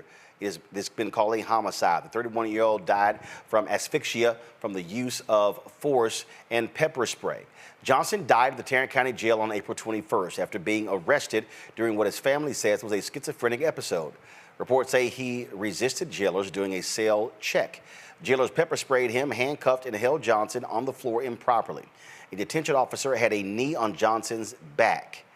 Daryl Washington is the Johnson family attorney. He joins us right now. Daryl, we had you, of course, on the show when the folks were, really raising this issue before the commissioner's court. And the sheriff, this MAGA sheriff, clearly did not care whatsoever. Now, a grand jury has now weighed in. Yes, it's out, Roland, but I just want to say something before we talk about the case, man, because I appreciate the coverage that you're giving on the election. I want people to know, man, it is so very important for Donald Trump not to get elected, because if Donald Trump has an opportunity to appoint these federal judges, people don't understand how our civil rights are going to be in jeopardy. So I appreciate you on that, Roland. The indictment came down today. Two of the jailers were indicted for murder. And this is something that's almost unheard of. But I know, Roland, it's because individuals like yourself who have that national platform, you gave us that platform to talk about these issues. You showed the video and you allowed people to see just how bad this situation was. So I've said all the time, when this grand jury had the opportunity to look at the evidence, they didn't have to consider what I had to say. They didn't have to consider what the prosecutors had to say. They had that independent witness, and that independent witness was the video. So we are just simply pleased that this grand jury came and indicted two jailers. Well, and again, we're talking about when you look at Texas, the reality, this is the same DA's office that's been going after Crystal Mason, and they had no other way to go. Bottom line is it was without a doubt. But also the attention that was put on this by the family as well, by your Black County commissioners, is also all that played a role in this. Yeah, Commissioner Lisa Simmons is just fantastic. Roland, if we could get 20 Commissioner Simmons, we would have some serious changes made here in Texas, because she's powerful. She believes in fighting for the people. I think that really helped us out. And right now we understand that we have a long way to go, but this is a step in the right direction. We believe that more people should have been indicted, because the video clearly shows that there were multiple individuals who was holding Anthony's leg as he pleaded to them that he could not breathe. So, as you know, for the ones that we can't get criminally, we plan to prosecute these people civilly, because we want to make sure what happens to Anthony never happens. 60 people died in that jail before Anthony's death. And there are families who still have not gotten any answers, and that's just totally unacceptable. Obviously, this was the Tarrant County DA's decision. You talked about, obviously, federal judges, but this is also the difference between an aggressive Biden-Harris Department of Justice and one of Trump, where they really don't give a damn. They would not go after cases like this. At all. Trump has basically made it clear that one of his first things that he's going to do when he gets in office is to try to give police officers and law enforcement officers full immunity. People do not understand the significance of that. Basically, what he is saying is they're going to have an open pass to kill black people. That's dangerous. We do not want that to happen. We should not even take a chance for that to happen. We have to make sure, irrespective, I don't care what people are saying about Biden's performance during the debate, we need to make sure that Biden is elected. Trump cannot be in office. When we talk about justice in this country, and it was always crazy to me. I mean, you've done stuff with Ben Crump and others, and I see these people, they jump on social media, they jump in message boards and chat boards, and they sit here and say, oh, man, here we go again. They playing the race card. All they doing, they never win any cases. But they don't understand. You are representing the family. You're not a prosecutor. You can't prosecute a case. But your responsibility is to heighten the awareness of a case.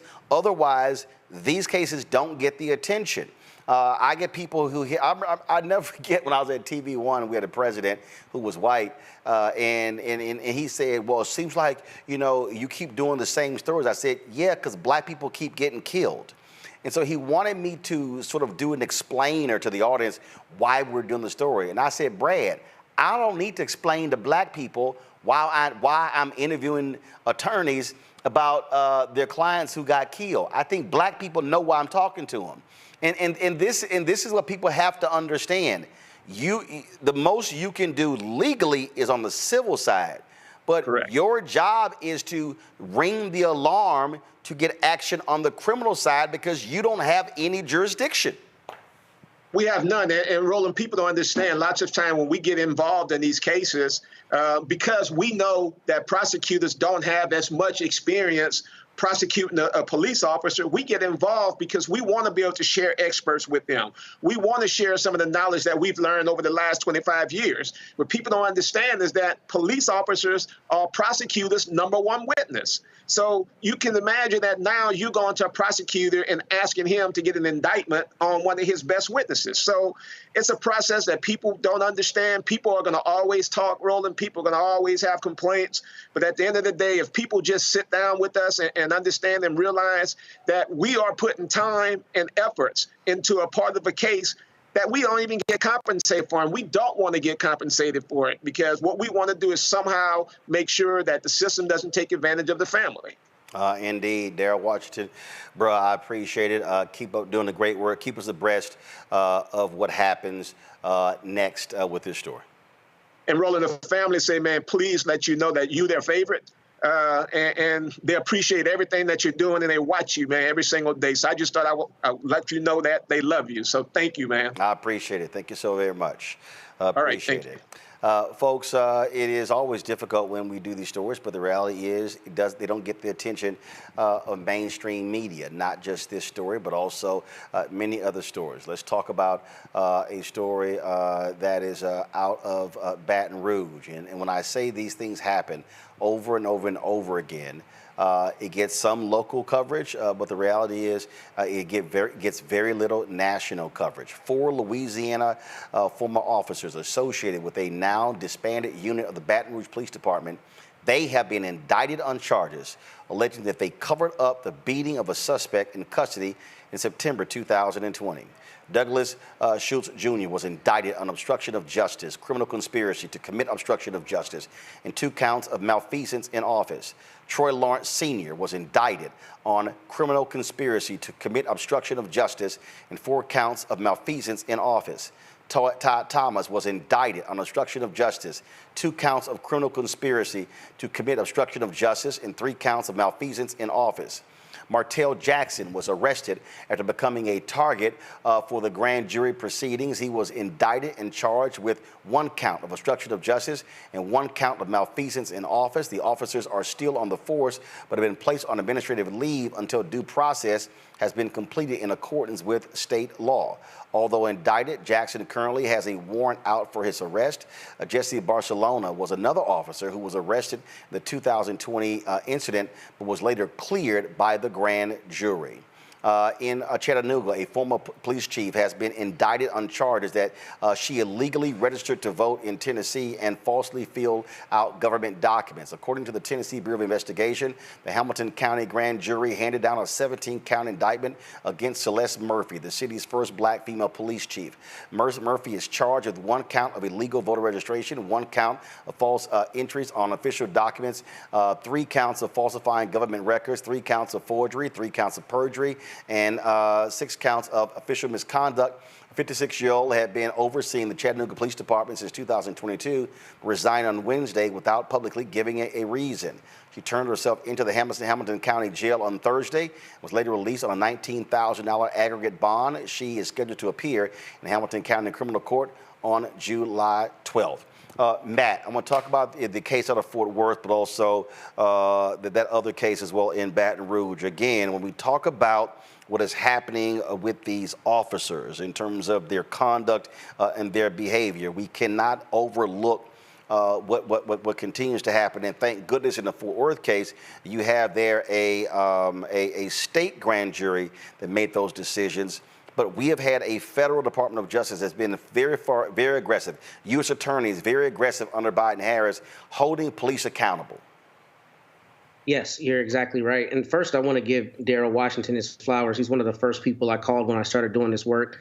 Didn't know me from Adam, and he showed me super love. So I always have a great appreciation for him. They couldn't be in better hands. But I think you're exactly right. I think the DOJ being aggressive is really incredibly important. Just yesterday, I was mediating a case with TDCJ, and a client of mine got just absolutely brutalized by the guards. And our case didn't settle, but one of the biggest things that he wants is for them to be held criminally accountable. And I'm really glad that you made that distinction for the viewers, because when a person is prosecuting a civil case, they are not also acting as the criminal prosecutor, which is why DOJ is so important, because DOJ is able to do the civil rights prosecution that is a companion to the civil case that Darrell Washington or myself or any other civil rights lawyer would bring. And if you have a DOJ that is disinclined to hold officers accountable, then you don't have indictments, at least on the federal level. I do think that this is especially telling. I mean, they knew there were some obvious problems with this case because Tarrant County is probably the most conservative big county in the state. I think you said that before. And they don't generally indict officers. I mean, I can't imagine it's happened anytime recently. So this is telling, and it may be a consequence of the fact that they have just so royally flubbed and attacked this Crystal Mason in this Crystal Mason case, and maybe they're trying to save a little face. But I think it is a good sign. And as it relates to the officers, there in Baton Rouge, the scary thing about that is that kind of thing happens all the time. And until Tyree Nichols, I don't think people saw it on as grand a scale. But in that case, what happened is they did a search of somebody at a facility, and then they covered it up. And the officer who was the supervisory officer told the other officers to lie on the documentation, despite there being body cam footage that directly controverted that. So those kinds of situations are incredibly important because those things happen daily. And unless you have, prosecutors who are willing to hold police officers accountable, they get away with that conduct when, normal people would be prosecuted for conspiracy. So I think it's a good thing that they're being held accountable. And finally, with that chief, I think that those charges stem from allegations that she was dishonest about her residency. And, I've seen officers get fired for lying on overtime forms, but they should get fired for the smallest of lies, because if they are tasked with holding us accountable for following the law, they don't get to step around the law at all. So anytime you allow them to do that, you're creating two different systems of justice, which we know are in play in this country. So I'm glad that they're being held accountable, because it's necessary. And Michael, the Baton Rouge officers, that was a Louisiana grand jury that indicted them as well. So here you have state grand juries, not a federal grand jury, but state grand juries in Fort Worth and then in Baton Rouge. Yeah, absolutely. And, especially the Baton Rouge incident, one of the questions I had is, well, this incident took place in 2020. Why did it take 4 years for these officers to be prosecuted? Number one, but I'm all for this. Now, I am for responsible police officers. I've said that here on the show before. More African Americans need to apply to the police departments and get these jobs. The African Americans with the right mindset, but officers who, if they are convicted, because they're innocent to proven guilty, but officers that would do something like this, absolutely, they need to be prosecuted and put in prison, and we need to get those type of officers off of these police. And again, this is good. And here's the deal, Derek. 3 of these cops were black, so this ain't a black thing or a white thing. This is a blue thing. Yes. Yeah, it is not a black thing. This is a blue thing. And when you think about it, Roland, if we may zoom the lens out, because I appreciate you highlighting these particular cases, but over the last 15 years, 3,238 cases, criminal cases, were brought against police officers. But of that 3,238, only 98% of them did not go and see a conviction. That means only 2% of that 3,238 were convicted. And so police accountability begins with ending qualified immunity. When a police officer violate their oath, when a police officer abuse their power and authority, when a police officer misuse of deadly force, then the rule of law should be just like any other situation. They should be found guilty and go to jail as if anyone else who commits murder. Absolutely, absolutely. Can I add something, Roland? Yeah, go ahead. Just very quickly, we've talked a lot tonight about the courts, but what I wanted to add is that, the courts operate from the standpoint of judicial review. So really a lot of emphasis, and we always talk about it, but really a lot of emphasis needs to be on our legislatures and on Congress. Because if the courts are making ridiculous decisions, Congress and the legislatures are the ones who are able to define the parameters of the law such that the courts don't have the opportunity to make a lot of those ridiculous decisions. And if you look historically, that's how our federal courts developed the influence that they have now. They started out as the weakest branch until they developed judicial review. So I say that to say, when we have a Congress that won't pass laws, Congress is the one that is able to fix a lot of these gaps in the state legislatures. And if we don't impress that upon people when they go vote, then we're passing the buck and putting a lot of emphasis on the courts when there is an equal duty, a coexistent duty between the courts and the legislatures. Folks, let's go to Uvalde, where the former school district police chief there, Uvalde, Texas, who oversaw the response to the 2022 deadly elementary school shooting that killed 21 people, including 19 children, was arrested for not stopping the mass shooting quicker. Pete Anaconda was taken into custody and charged with 10 counts of abandoning, endangering a child. The Uvalde jail official confirmed that the former chief was being booked into the facility Thursday afternoon. His bail was set at $10,000 security bond and $10,000 personal reconnaissance bond. He, of course, posted bail and was later released today. Yesterday. This right here, Matt, this guy's actions was an abomination. Literally, it was an entire mess. The state investigation of the Texas Department of Public Safety was a joke. Republican leadership in Texas did not really want the truth out there. The report they released was nonsensical. And this guy, talk about just standing around and doing nothing as kids are being slaughtered. He needed to be charged. Absolutely. But what's so ironic about this is a conversation we had one of the first times I was on this show was about exactly how you could prosecute these officers. And this is what we discussed about how they would have to do it under the theory of abandoning or neglecting a child. And I do think from a legal standpoint, there may be some difficulty to the extent that police don't generally have a legal duty to intervene. However, I think in this situation, they were there. So standing on scene is much different than either not responding or responding too late or any of the other variables. And I'm glad that he's being held accountable. This is a tragedy that is not far from where I live, and it's just extraordinary that you have this many police officers standing in the school and they couldn't stop a single gunman or didn't even try. So I'm glad that he got indicted, but I'm interested in seeing if there will be further indictments to follow, because there were a lot of officers in that hallway, none of whom intervened to save those kids. So they should all be held accountable. Derek? You know, I agree with Matt, but the only thing I would add to Matt's point is that the Supreme Court just overturned the banning of bump stocks. And so if we're going to start blaming who should be held accountable in trying to prevent or mitigate these kind of situations from happening in the future, Roland, now we got to point to the Supreme Court, because the Supreme Court just said it's okay to have this small device that can turn a semi-automatic into a fully automatic, where you can take a clip of 60 bullets and exhaust them in a matter of seconds. Michael?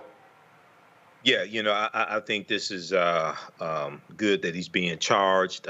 Looking at the case, it looked like just gross malfeasance. It looked like he was incompetent. And I remember when the whole debate was taking place and people were calling for the banning of assault rifles right after the assault at Uvalde took place. And you had Republicans there in Texas who were against that. They were talking about arming, if I remember correctly, arming more, having more armed school guards and things of this nature, which is no.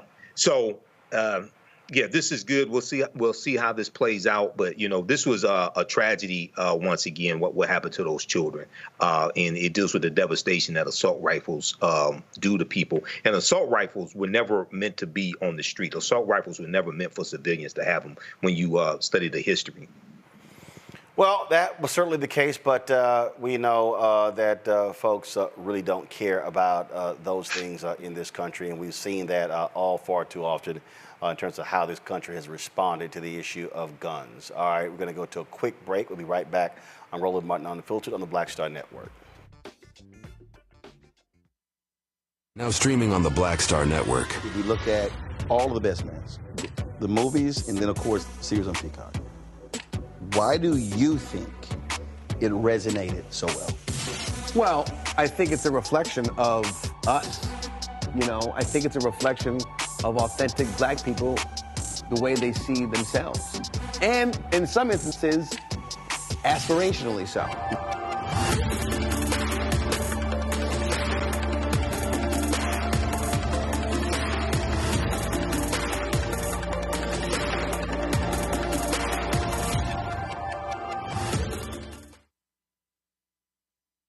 Bruce Smith, creator and executive producer of The Proud Family, Louder and Prouder, and you're watching Roland Martin Unfiltered.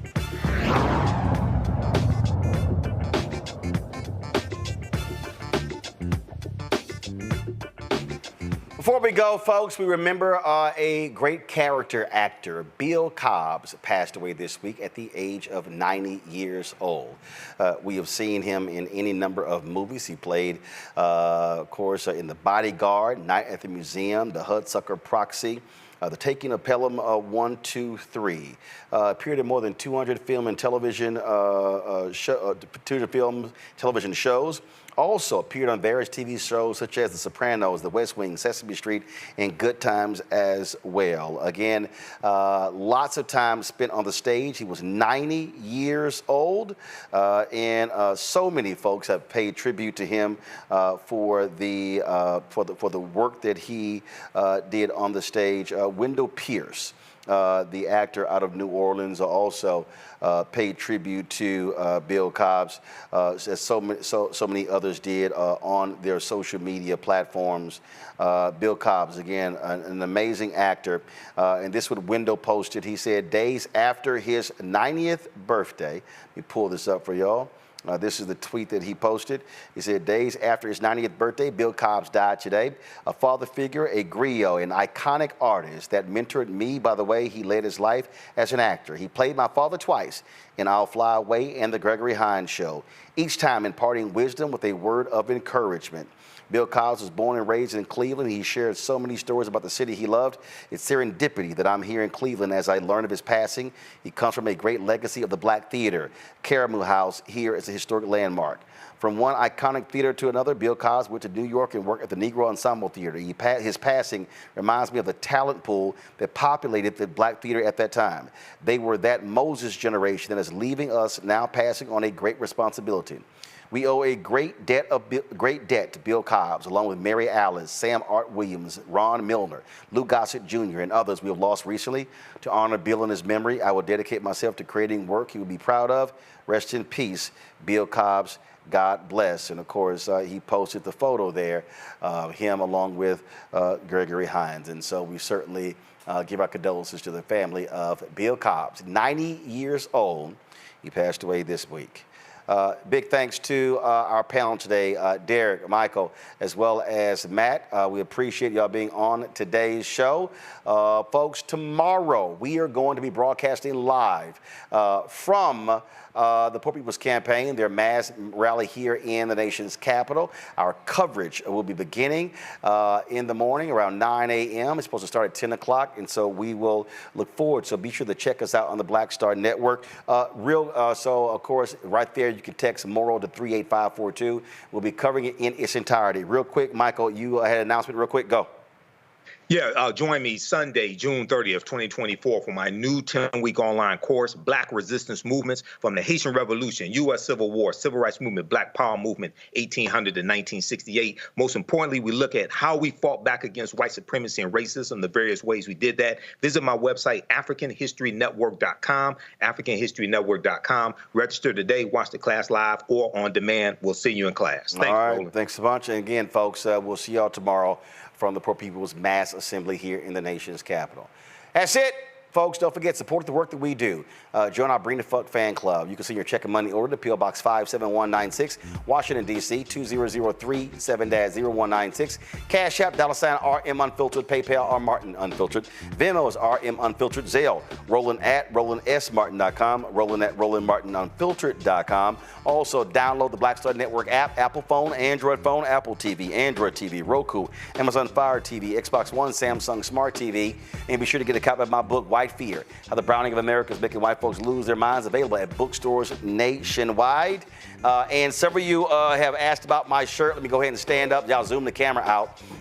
Actually, I forgot. So someone actually sent me two of these, one in black and white and this one. So yes, this one said, vote like your ancestors died for it. And so, you know, a lot of people have sent me a lot of different voting shirts. And so this is one of my favorites. And so some of y'all were posting there on social. They were like, hey, what does your shirt say? So here you go. So don't forget, vote like your ancestors died for it.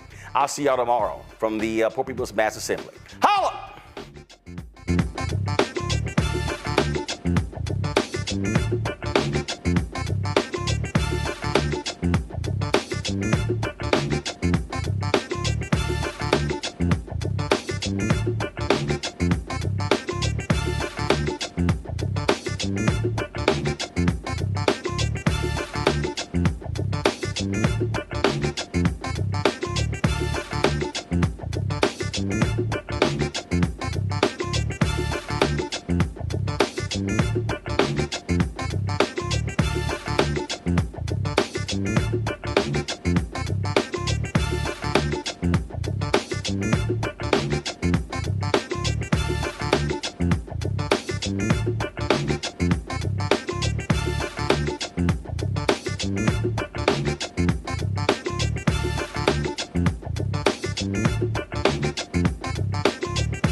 Martin.